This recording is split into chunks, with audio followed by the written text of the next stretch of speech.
Okay, week 13 underway. Let's go.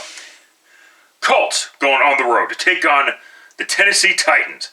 The Colts lost to the Tampa Bay Buccaneers. No, they didn't. They beat the Tampa Bay Buccaneers. My mistake. And that's my bad on the pick as well.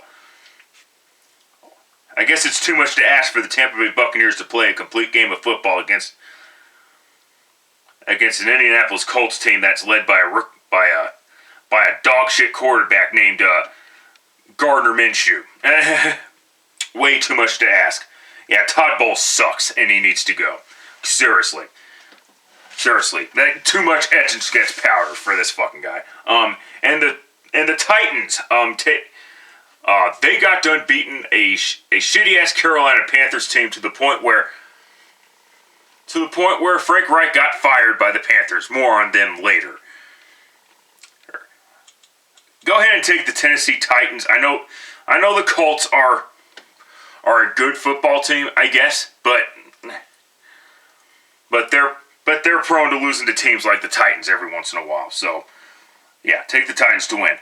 Falcons going on the road to take on the Jets. This is the cream of the crap. I don't give a fuck that the Falcons are in first place in the NFC South. Wow, congratulations, you're King Turd on Crap Island. They're 5-6. Shut the fuck up. And wow, the Jets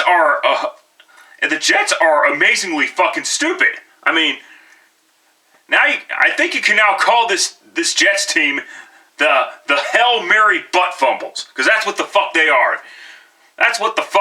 They're just they are. After that, after giving up that Hail Mary touchdown pass, 99 yards, the Jets deserve this failure every fucking time, because they've asked for it every fucking time. It's ridiculous. This is a tough game for me to pick. On one hand, it's the Jets, and their offense sucks. Really bad. There's a reason why they benched Zach Wilson, and there's a reason why Tim Boyle is not a bona fide NFL starter. On the other hand, it's Arthur Smith, and we know his reputation for drinking snow globe water. So with that being out of the way, time for me to fucking flip for this one. Tails.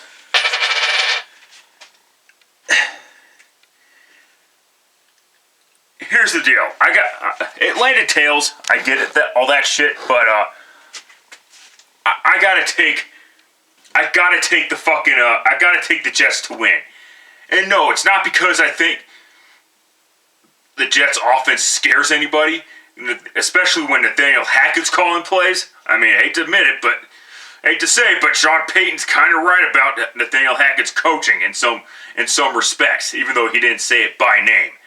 But it's pretty fucking obvious who he was talking about. I don't give a fuck that the Jets beat the Broncos. It wasn't Nathaniel Hackett's brilliant play calling that helped the Jets beat the Broncos. It was Robert Saleh's defense more than anything. So give me a fucking break on that. The reason why I'm taking the Jets, and that's the reason why I'm taking the Jets to beat the Falcons here. I know Arthur Smith finally used his talented players, but he's not going to do that on a consistent basis. And like I say, I don't trust the Falcons on the road. And even if I'm wrong, I don't give a flying fuck. And that's all I've got to say about that. Lions going on the road to take on the New Orleans Saints. Go fuck yourself, Lions. Seriously, how the fuck do you lose to a team, to an injury-riddled Packers team? They're not that injury-riddled. I understand all that, but there was no excuse for the Lions not to sweep the Packers this year. They continue their Thanksgiving losing streak. Good job. And then you got the Saints, who,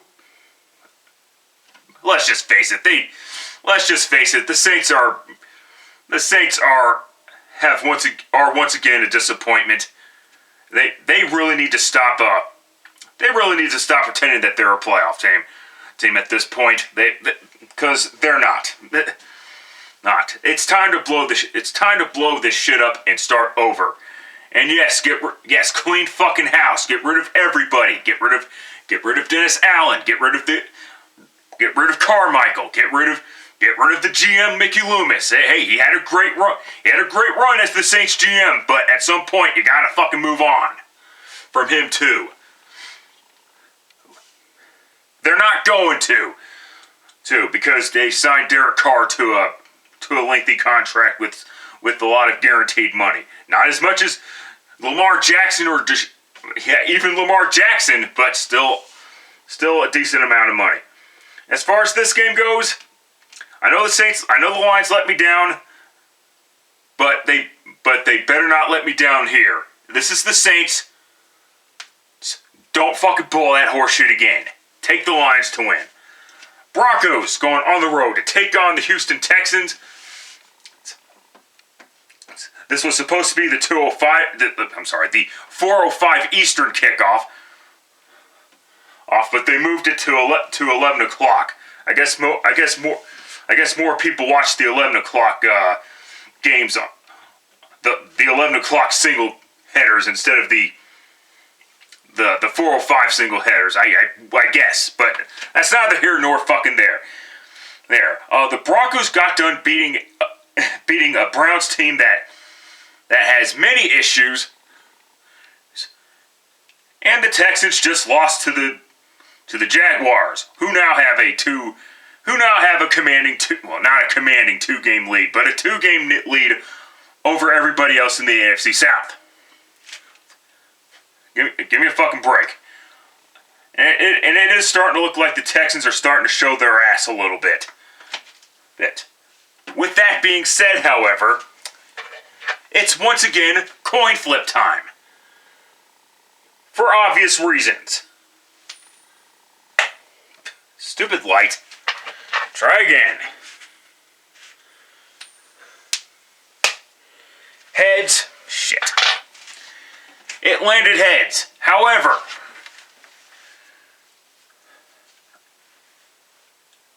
I know CJ Stroud's been playing well and should be in the running for Rookie of the Year, if not win Offensive Rookie of the Year, I should say. But I gotta take the Denver Broncos to win.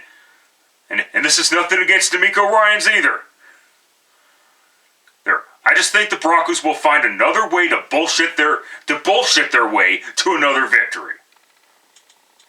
And that's all I've got to say about that.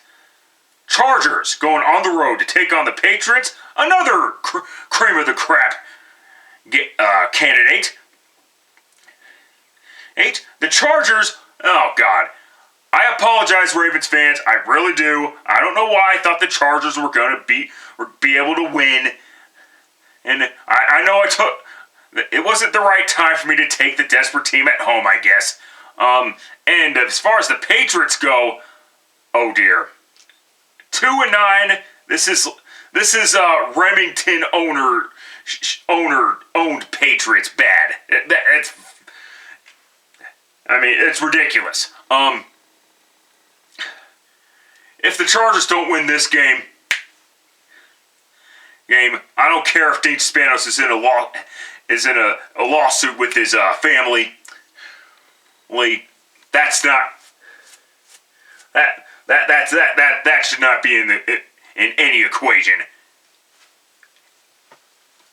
Brandon Staley's got to go. Sorry, I'm stuttering. I just want to get this fucking shit done over with and quickly as possible.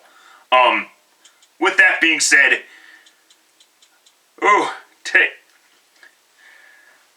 take the Chargers, I guess, but fuck. God damn it.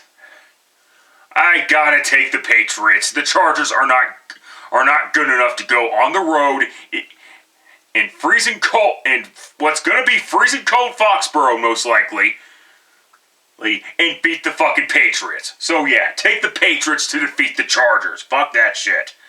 Cardinals going on the road to take on the Steelers. Jesus Christ. I don't want to take too long on this one. Steelers, end of story. Fuck off. Dolphins taking on the Commanders at FedEx Field. The Commanders are fucked. That's all I've got to say about that.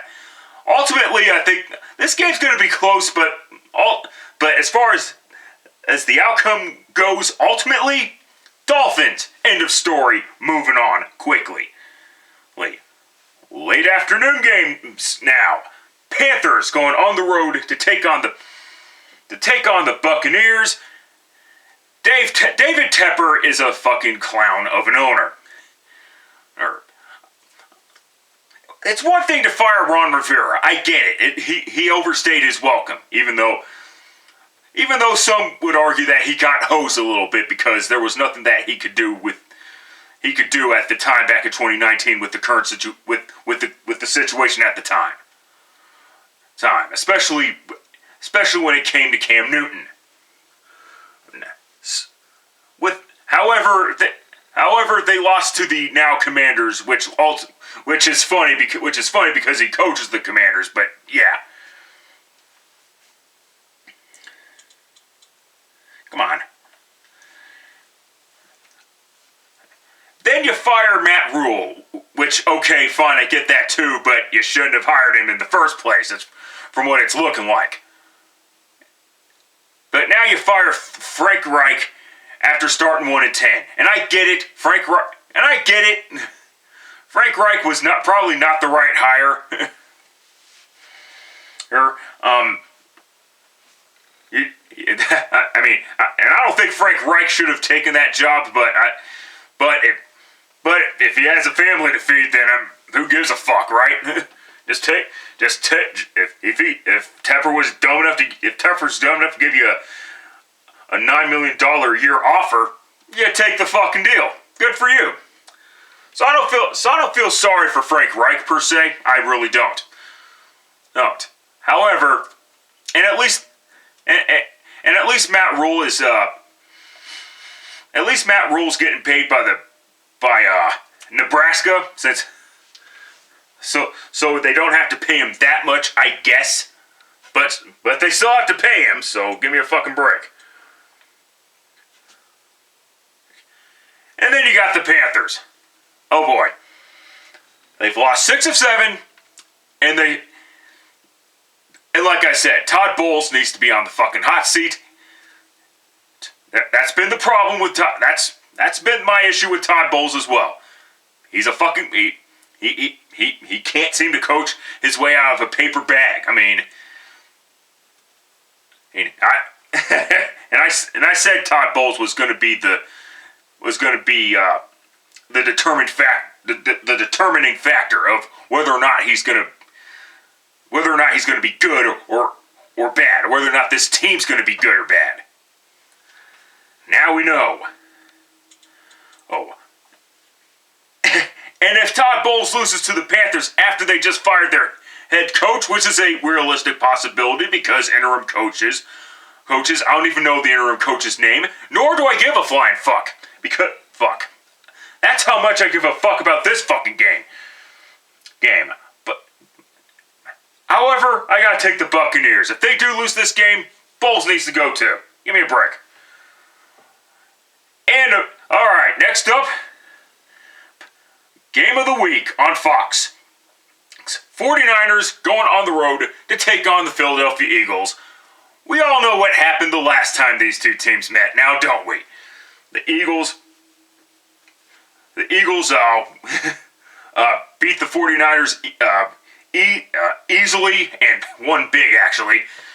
Brock Purdy was injured, which led to bigger questions about Brock Purdy's health during the offseason. At least that was the excuse as to why the Eagles were able to beat the 49ers.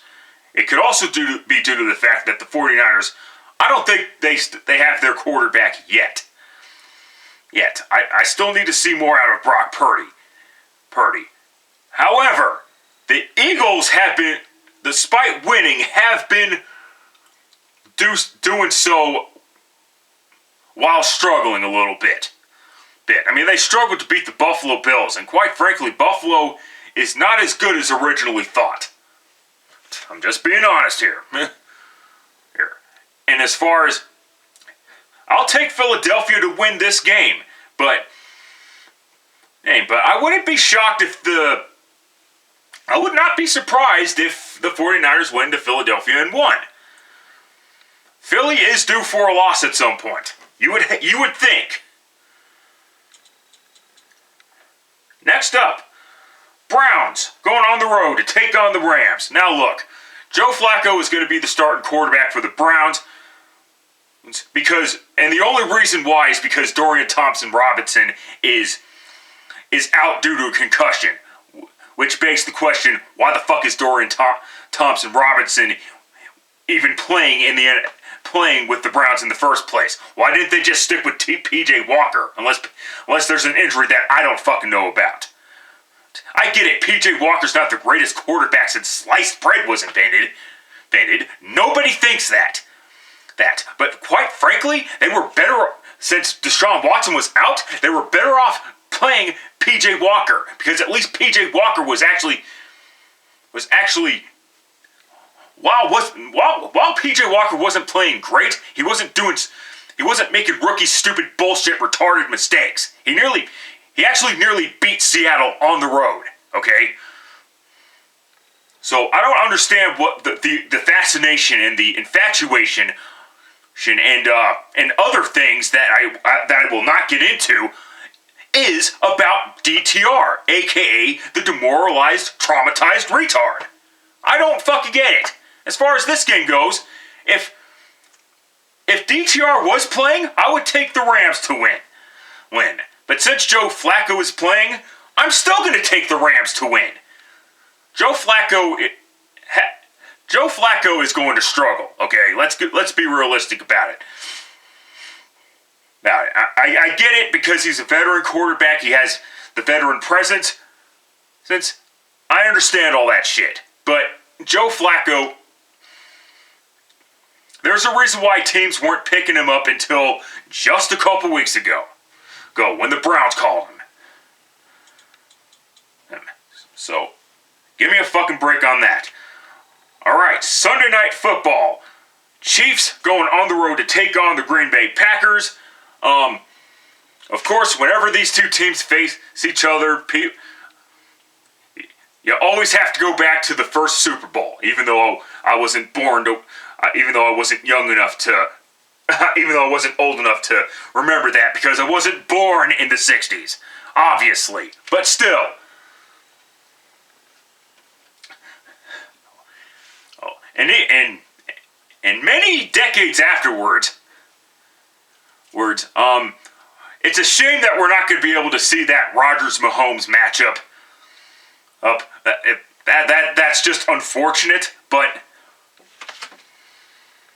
this could. I would put the Chiefs are on upset alert in my opinion. I'll take the Chiefs to win at Lambeau. Oh, but it wouldn't shock me to see the Packers win and pull off an upset. Not a college football upset, of course, but an upset nonetheless. Because I know the Chiefs had a bounce back against the Raiders and won big against the Raiders. Finally, with the Raiders finally getting humbled, but a little bit, but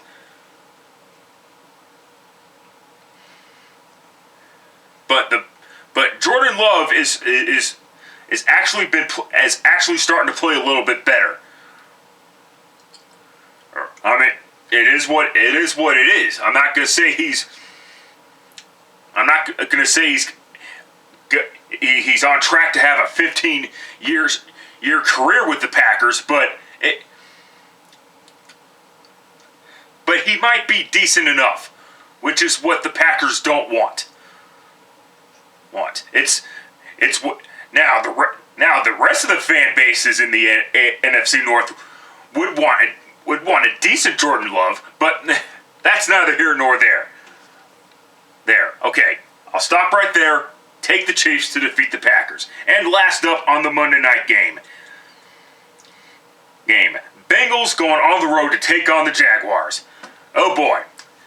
This would have been This would have been a more intriguing matchup if Joe Burrow didn't have that mysterious wrist injury. And I'm not saying the wrist injury isn't real, okay? It's obviously real, okay?